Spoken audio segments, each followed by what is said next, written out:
Hello everyone, welcome to our channel. पिछली class में हमने वेक्टर और उसके टाइप्स के बारे में पढ़ा था। आज हम डायरेक्शन रेशियोज और कोसाइंस ऑफ अ वेक्टर पढ़ने वाले हैं।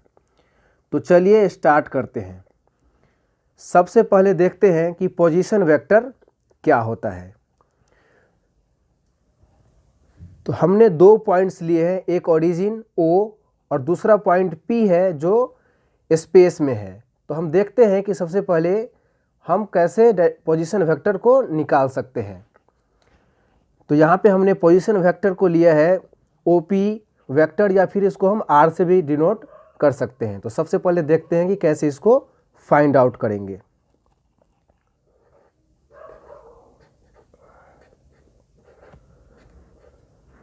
तो इसको फाइंड आउट करने के लिए P के कोऑर्डिनेट्स में से O के कोऑर्डिनेट्स को क्या करना है, माइनस करना है।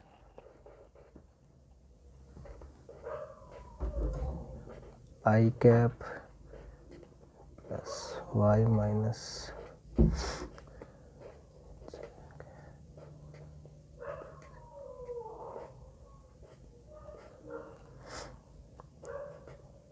k cap.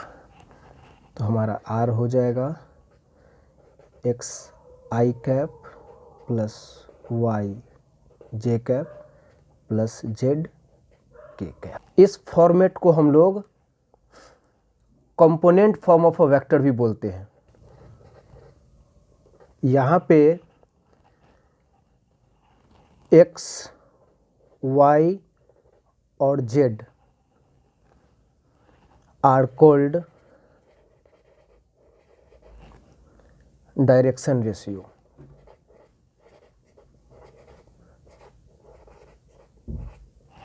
यहाँ पे हमारा x, y और z जो है ये हमारा क्या है, डायरेक्शन रेशियो। और I cap, J cap and K ये हमारा यूनिट वेक्टर्स है।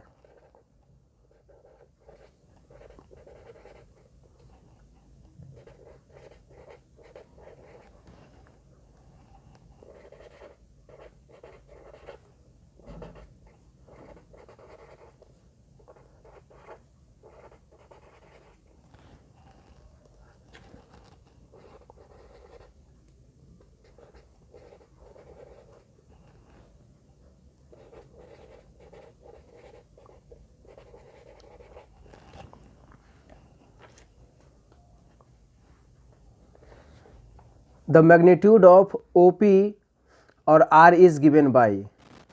तो अगर इसका मैग्नीट्यूड निकालना हो तो हमें क्या करना है, root under x square plus Y square plus Z square कर देना है। यहाँ पे हमारा एक्स वाई जेड क्या था, डायरेक्शन रेशियो था। उसी का अगर हमें क्या करना है, पोजीशन वेक्टर का अगर मैग्नीट्यूड निकालना है तो बस क्या करना है, root under x square plus Y square और जेड स्क्वायर कर देना है। हमने अभी देखा कि एक पॉइंट स्पेस में था तो कैसे हम पोजीशन वेक्टर निकाल सकते हैं, लेकिन अब हम देखने वाले हैं कि अगर हमारा दो पॉइंट स्पेस में हो तो हम कैसे निकाल सकते हैं।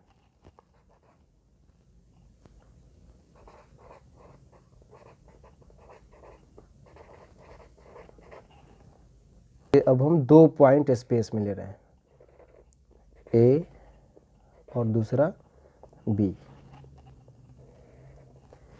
A का कोऑर्डिनेट हम लेते हैं x1, y1 और z1।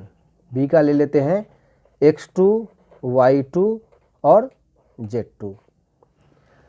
इस केस में अगर मुझे AB का क्या निकालना है, पोजीशन वेक्टर, तो सबसे पहले हमें OA का पोजीशन वेक्टर निकालना पड़ेगा।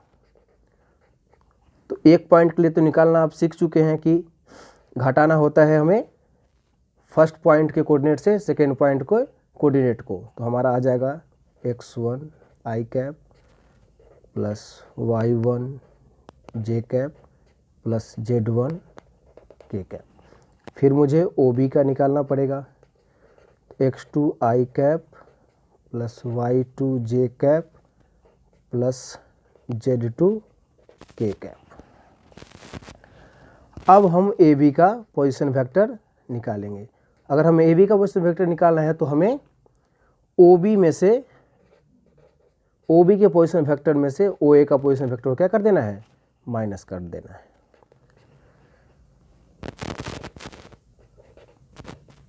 आ जाएगा x2 माइनस x1 का आई cap plus y2 minus y1 का जे cap plus z2 minus z1 का के कैप। वापस से अब हम इसका मैग्नीट्यूड देखते हैं कि मैग्नीट्यूड कैसे फाइंड आउट कर सकते हैं।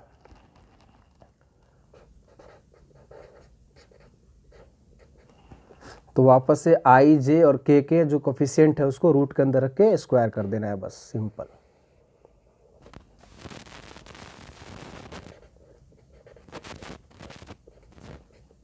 y2 माइनस y1 का प्लस z2 माइनस z1 का स्क्वायर। अब हम पढ़ेंगे डायरेक्शन कोसाइन कैसे निकालते हैं उसके बारे में।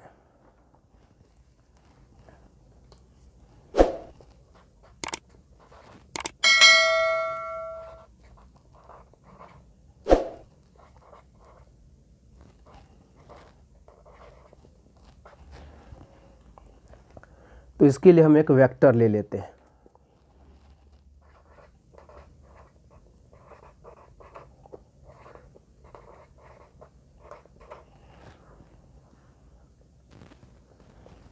तो हम एक कंसीडर कर लेते हैं एक vector a x i cap y j cap plus z k cap.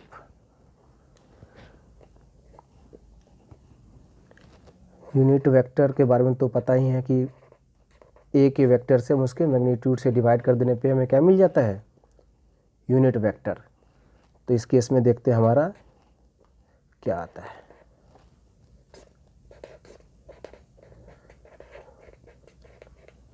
Square I cap, फिर आ जाएगा हमारा वाई अपॉन उसके मैग्नीट्यूड से डिवाइड करेंगे तो X square plus Y square plus Z square J cap, फिर Z upon root under x square plus Y square plus Z square K cap. तो यहाँ पे हमारा आई जे के का जो कोफिशिएंट जो आया है यही हमारा क्या है, डायरेक्शन कोसाइन। तो लिख लेते हैं direction cosines of vector A is given by. तो यहाँ पे हमारा क्या हो जाएगा, X upon root under x square plus Y square plus Z square comma Y upon root under x square plus Y square plus Z square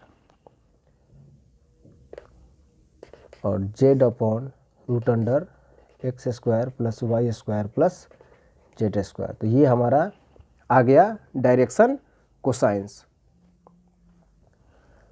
हम इन सब को इसको एल से, इसको एम से और इसको एन से क्या कर सकते हैं, डिनोट कर सकते हैं। तो यहाँ पे हमारा एल एम और एन जो है हमारा direction cosines of vector a है।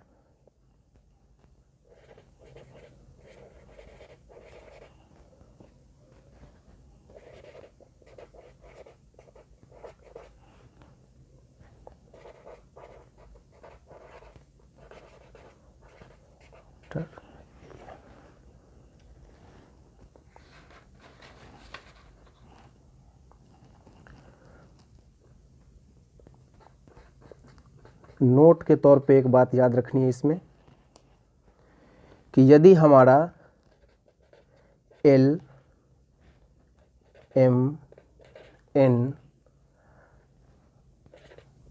आर डायरेक्शन कोसाइंस ऑफ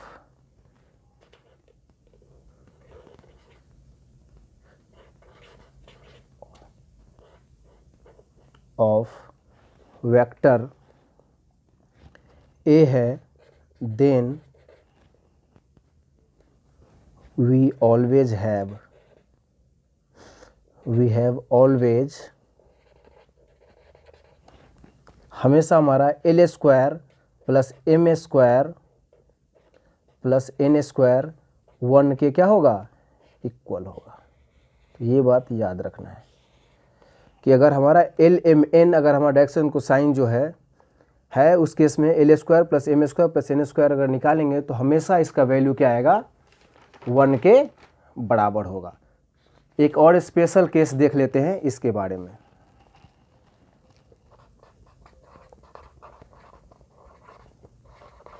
एक स्पेशल केस देख लेते हैं कि अगर हमारा डायरेक्शन कोसाइन एल एम और एन तीनों क्या हो जाता है, इक्वल हो जाता है, इस केस में हमारा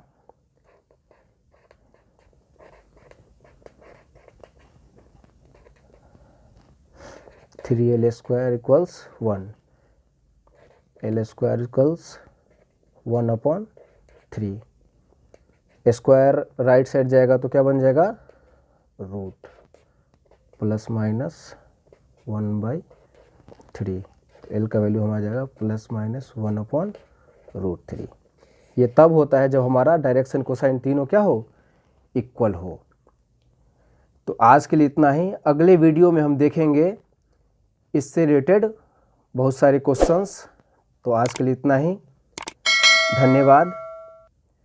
अगर आपको ये वीडियो पसंद आया हो तो लाइक करना न भूलें।